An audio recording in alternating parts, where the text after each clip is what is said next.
Okay friends, to get started on doing your rear tail lamp, you're going to need a Phillips head and you're also going to need a nice plastic trim tool.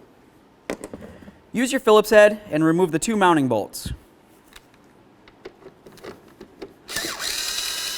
Use your trim tool, come right down along the lamp and the body and just draw it away.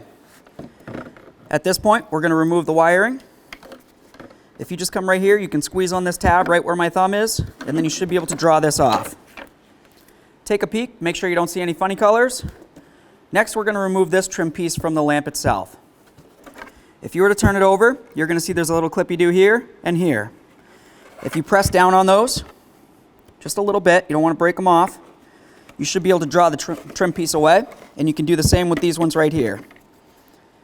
Let's put this on the new lamp.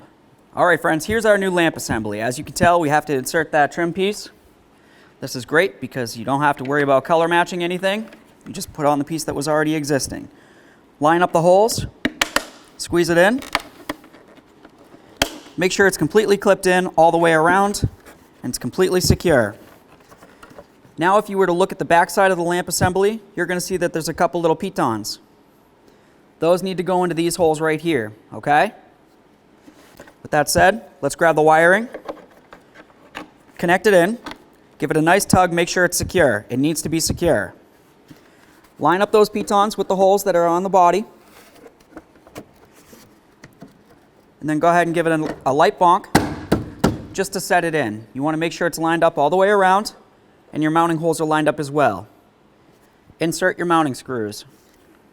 Make sure they're nice and snug. Now give it a test.